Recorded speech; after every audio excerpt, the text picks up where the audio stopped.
Welcome to the walkthrough for Assignment 1, Part A. The objective of the first part of this assignment is to learn how to create, start, and join Java threads.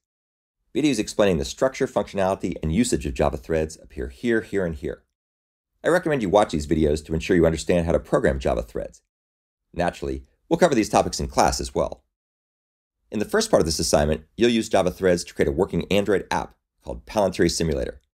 This app contains a resource manager that restricts the number of beings from Middle-earth who can concurrently gaze into a fixed number of palantiri.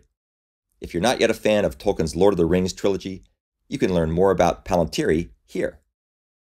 The Palatory Simulator app is packaged as a project using the latest version of Android Studio. This app is written in both Kotlin and Java and demonstrates many Android capabilities. For the purposes of this assignment, however, you just need to focus on the following folder at this point, which is the Simulator Manager's Beings Runnable Threads folder, which contains the skeletons you'll need to fill in, as described below. To compile this code, you'll need to use the provided Android Studio project. You can run this project by clicking the green Run App button in the Android Studio IDE, which should automatically select an Android emulator to run, assuming you have one created. The app's minimum API is 29, so you'll need to select an emulator that uses an API greater than or equal to 29, though I recommend you use API 30. If you don't already have an emulator created, you can create it by clicking on the AVD Manager button in the Android Studio IDE. Nested within the app source main folder, you'll find many folders and files, most of which you can ignore. In particular, this Android program is structured in accordance with the Model View Presenter, or MVP pattern. Most classes are already provided for you. The relevant concurrent processing is performed in the model layer.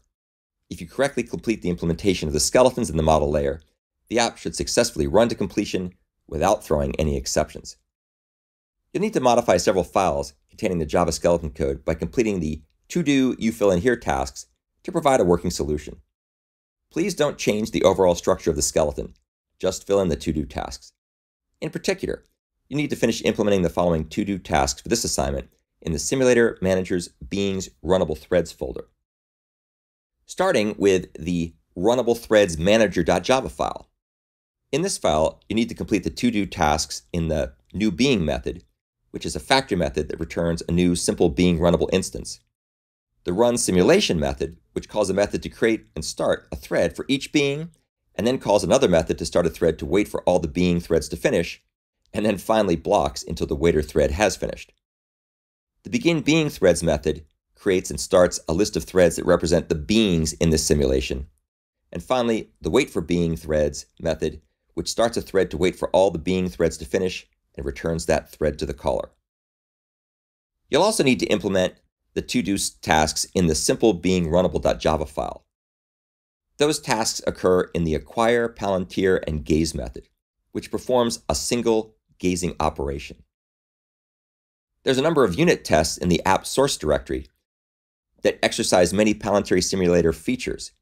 You should use these tests to help test the functionality you implement for the assignment to ensure that it's working correctly.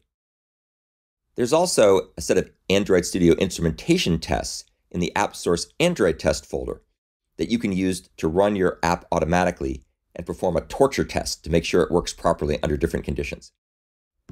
Your app will be considered correct if it passes all the unit tests and instrumentation tests, and all beings successfully complete all n of their iterations. A correct simulation should restrict the number of gazing beings to the number of configured palantiri. In other words, if there are 4 palantiri in the simulation, then only 4 beings should ever be gazing on the screen at any given point in time. When the simulation is running, the app view will display visual feedback to show palantiri and being states, as well as the progress of their gazing iterations. If your assignment implementation is correct and doesn't throw any exceptions, the app title bar labels will appear green when the simulation completes. However, if the implementation throws an exception or is not implemented correctly, when the simulation completes, the red title bar labels will be displayed, which should indicate something's gone wrong. Graduate students, or students who are taking this course for graduate credit, must perform the following additional task. They need to enhance the beginBeingThreads method in the Simulator Manager's Beings Runnable Threads Manager.java file to set an uncaught exception handler that calls the Being Manager Error method to indicate that an unexpected exception EX has occurred for thread THR. Undergraduates are welcome to implement these features and methods, but it's not required. Skeleton code for this assignment is available from my GitHub account. Once you've set up your GitLab account, you can pull this skeleton code into your repository, read it carefully, and complete the to-do markers. The additional work required by graduate students is clearly marked. This assignment is designed to help you get familiar with writing multi-threaded programs using the Android Studio IDE and core Java concurrency mechanisms.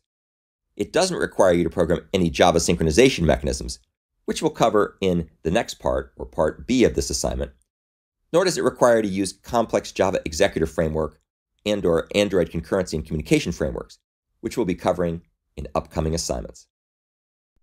This is what the program looks like when you run it in the Android emulator.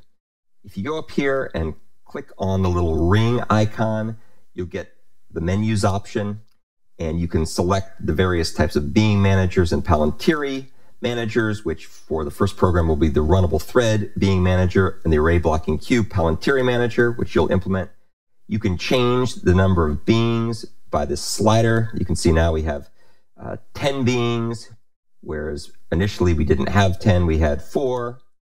Likewise, you can change the number of palantiri. As you can see, now we've got a lot more. We have 10, whereas before we only had 2. Let's go ahead and make that 2 again.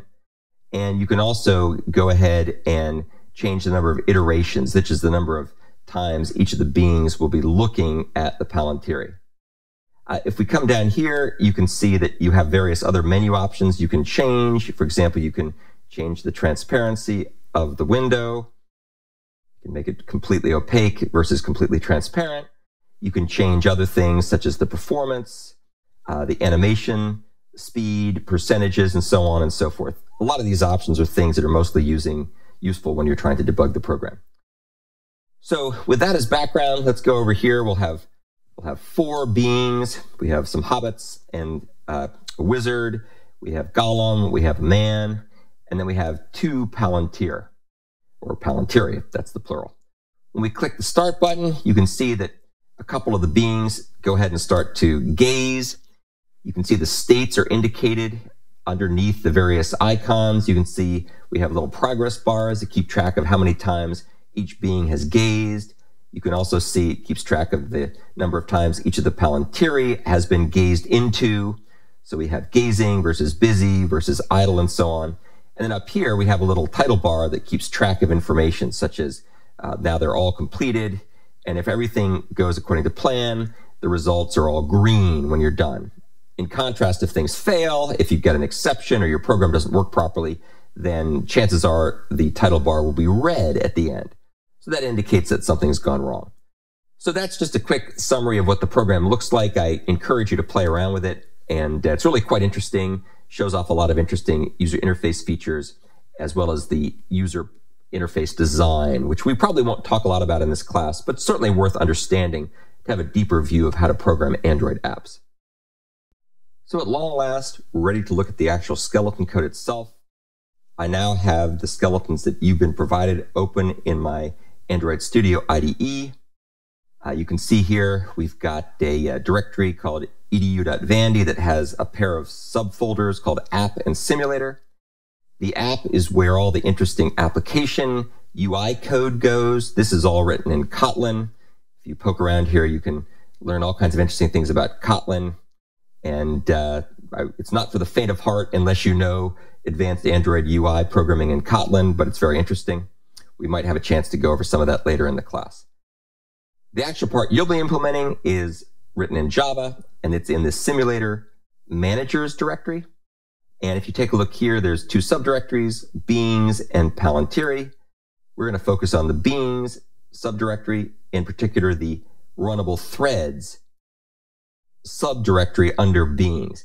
And all the other stuff you see here that we're not looking at is all part of what I'll term the simulation framework. And that's what's providing all the magic to glue together your part of the code that you write with the threads with all the other stuff that gives the fancy animations and so on.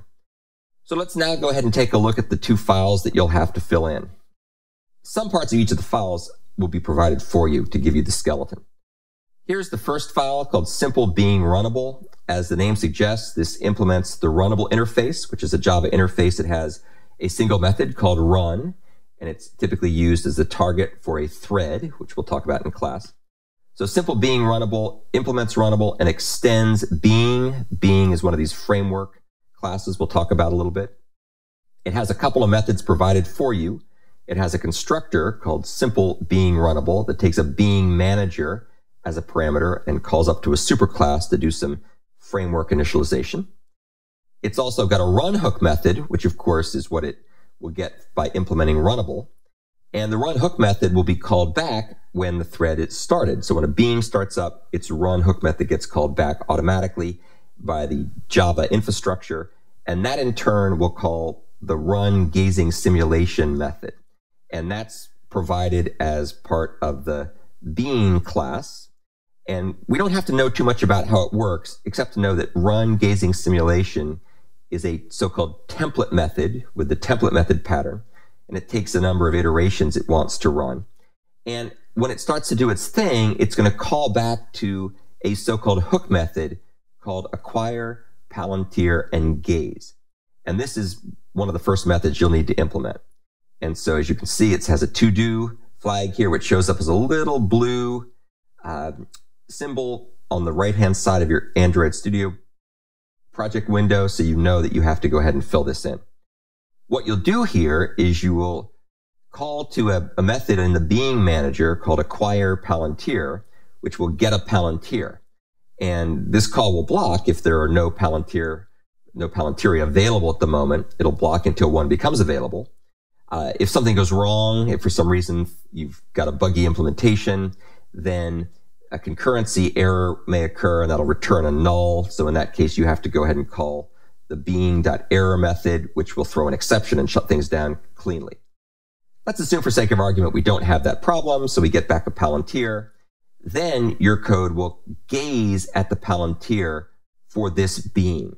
So you'll have to take a look at the palantir interface, which is defined over here, right there, the palantir interface. And so there's a method called gaze, and so you'll gaze at this method, and that will then block it for some random period of time that you can, in some sense, control through the parameters you give in the menus that you have available through the menu option in the application we looked at. Finally, after the gazing period is done, then you're responsible for releasing the palantir for this being and giving it back to the palantiri manager via the being manager. And I won't go into details of why it's designed that way, but that's the way it works. So you'll take a look at being manager. You'll see there's a method called release palantir, and you'll have to call that with the appropriate arguments. Make sure that that method always gets called even if an exception happens to be thrown. And so that suggests you'll need to use a try finally block inside of the code that you write here. Okay, so that's simple being runnable. Let's now go take a look at runnable threads manager. And as you can see, this has got a bit more going on. You have to implement a few more methods, but it's still fairly straightforward. This runnable threads manager is a being manager, so it extends being manager, and it's used to manually create a pool of Java threads to run the being simulations. And if you were to take a look at the being manager class, you'd see it's a generic class that's parameterized by the type of being, which in this case is our simple being runnable class we just looked at. Let's take a look down here at one of the methods. This is a method called new being, and this is probably the easiest method you can fill in to start with. This is a factory method that's called by the framework in order to return a new simple being runnable. So it's used when the framework is creating the appropriate number of beings based on the menu options. And so you simply have to write the code that figures out how to make a new simple being runnable. And that shouldn't be too hard to figure out because the constructor is right there. Let's now take a look at one of the fields, really the main important field that's part of the runnable threads manager. This field is called mBeingThreads, and it's a list of threads that are used to keep track of which of the beings are going to be created and run in order to acquire the palantiri and gaze. So it's basically a collection that keeps track of beings which are implemented as threads. We'll talk about how this list is initialized in a second. Before we do that, though, there's a entry point method called runSimulation.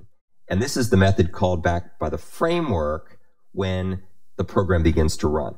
And what it'll do is it'll go ahead and create all the various resources and start them and do all the work if you implement it properly. So here's what you need to do. You'll need to first call a method to create and start a thread for each of the beings. You'll then need to call a method to start a thread to wait for all the being threads to finish, which were created in the previous call. And then the third thing you'll need to do is you'll need to take the result of the second method call, which is a thread, and you need to block on this thread until it's finished. And so you'll need to use a method we'll talk about called join, which is a method that's used as a barrier synchronizer on the completion of a thread. When the thread finishes, join will return. Well, lo and behold, the two methods you have first are both things you have to implement in this class. So the first one is called begin being threads, and that's of course the one you'll call here. And the second one is called wait for being threads, and that's the one that you'll call here. Let's take a look at begin being threads first. Some of this code everybody has to implement. Other parts of the code only the graduate students have to implement. The graduate students or people taking the class for graduate credit always have a little extra work to do in the assignments and the quizzes and the final and so on. So everybody has to call the getBeings method, the factory method, on the being manager in order to get back a list of beings that are then iterated through. And for each being in the list, we need to create a new thread object for each of these beings. And then we'll add this to the list of being threads. Now, there's several ways to do this. One way to do it is to use a Java 7 for each loop. That's very simple. Another way to do it, which is what I prefer, is to use Java 8 streams. So you can iterate through Java 8 streams, and you can use map and peek and collect and so on in order to be able to do the same thing. You're free to do it either way that makes the most sense, although I strongly encourage you, if possible, to use the Java 8 mechanisms because they're more powerful. The graduate students also have one extra step. They have to set an uncaught exception handler for each being thread. And what happens here is if for some reason an exception occurs and the thread doesn't know how to handle it, this uncaught exception handler will be invoked. And what we want it to do is call back on the being manager error method to indicate that an unexpected exception occurred for a given thread. Undergrads don't have to do this, although you're free to do it if you want. You'll get a little better error messages if your program gets really crazy. After you create the being threads list, then you go ahead and iterate through it through whatever means makes most sense to you and start all the threads in the list of threads. So that's the next piece of the puzzle you'll have to implement. So that's, of course, the code that'll get called up here. Down here is the next method. This is the wait for being threads method. And what this is doing is this is going to start one thread, which will then be used to wait for all the other being threads to finish. And this method will return the thread, the waiter thread, back to the caller. And of course, that will then be used to join with the results when everything else is finished. So this is a very simple form of what's called barrier synchronization. Here's how the method should be implemented. What you'll need to do is create a Java thread that will be used to wait for all the being threads to finish gazing. If for some reason an interrupt occurs or an exception occurs, then the being manager error helper method is going to need to be called back, and you'll have to figure out how to do that properly within the thread, the waiter thread that you create. After you create this waiter thread, you'll then go ahead and start the waiter thread, and then you'll return the waiter thread back to the caller. And then that will be used up here in the run simulation method in order to block until everybody's done. So we're using a waiter thread to essentially wait for all the other gazing threads, the being gazing threads, to finish their work. Well, that's basically it. That's the summary of what you'll have to implement. Again, relatively straightforward. If you are familiar with threads, this should take you very little time to do. Believe me, we will do a lot more interesting things as the progress of the semester goes forward. We're going to do lots of other stuff with this program. We'll be doing some interesting things with palantiri managers.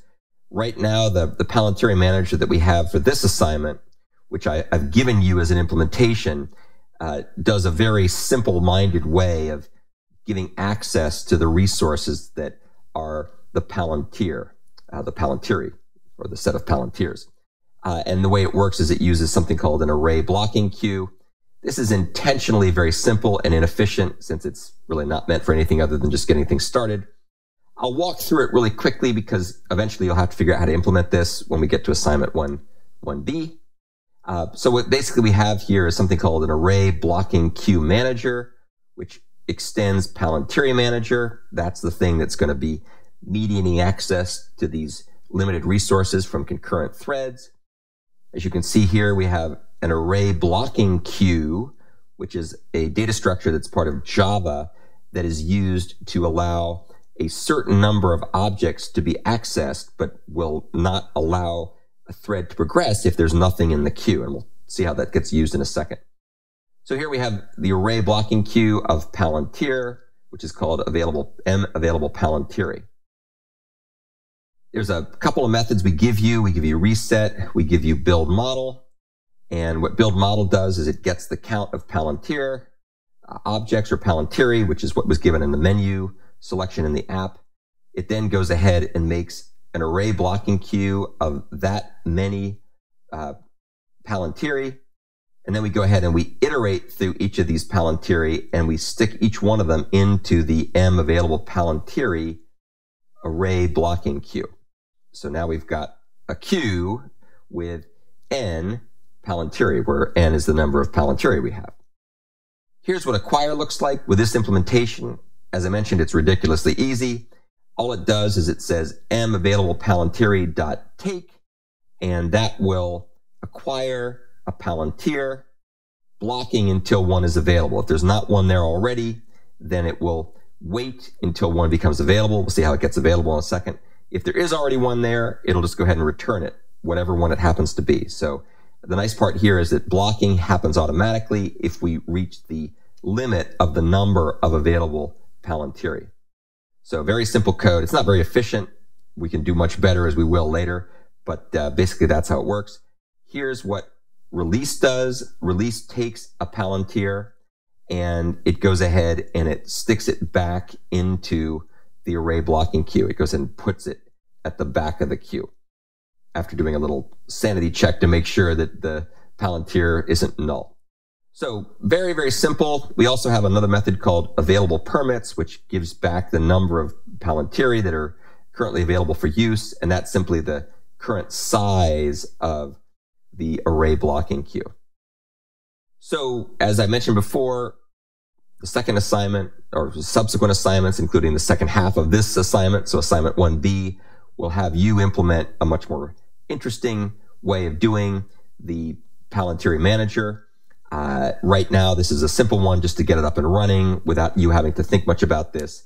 And so when we finally get to, say, week 2 or maybe week 3 of the course, we'll cover how to do this part, and then we'll be changing this as we go through the rest of the course.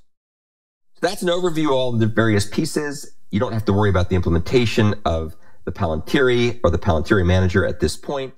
Only focus on what's over here in the Runnable Threads folder and the Runnable Threads manager and the simple being Runnable class. These are under the App, Java, EDU, Vandy Simulator Test folder. If you go in this folder, you can see there's a number of different test programs in here that exercise the being Runnable tests and the Runnable Threads manager. And so all you have to do here is go ahead and essentially right-click and click on Run Test in Simulator. And that will go ahead and start. It should begin by building the Gradle file. Might take a few minutes to go ahead and do the compiling and so on. And then it'll go ahead and begin to run the tests. As you can see, if everything goes well, as it did in this case, all the tests that run will be green. If something goes wrong, then the tests will be either red or yellow. When you run your, before you submit your initial submission, before you submit your final submission, you should always make sure that all the tests that are the unit tests run correctly. Now that we've run the unit tests, I'll go ahead and show you how to run the instrumentation tests, which basically provide a stress test for the app. It's automated. So you'll click on the App, Java, EDU, Vandy, App, Android test folder. And once again, you right-click on that. And this will prompt you to start up an emulator. I'm going to run AI 28 version. And you can see what happens is that my screen pops up here.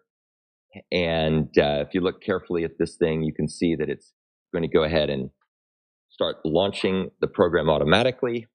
It's got a bunch of diagnostics here on the right-hand side. And you can see that this particular test is going to have 10 beans and 6 palantiri, and it's going to do 10 iterations. And it also does things like rotate the screen in order to see what that does. And by the time we're all done, if everything goes according to plan, it should have completed all the iterations, and everything should be green. You'll notice that the title bar at the top is green. So this is a good way to kind of stress test everything. When it's all done, it tears everything down, and this was a successful run. If something goes wrong, then you'd end up getting essentially a red labels in the title bar, and then you'd have to go back and see what had happened. My recommendation in that case would be to make sure that you carefully run the unit tests and look and see if there's any problems there as well. So that essentially shows how to run the instrumentation tests, which stress test your app. And at this point, you should be good to go.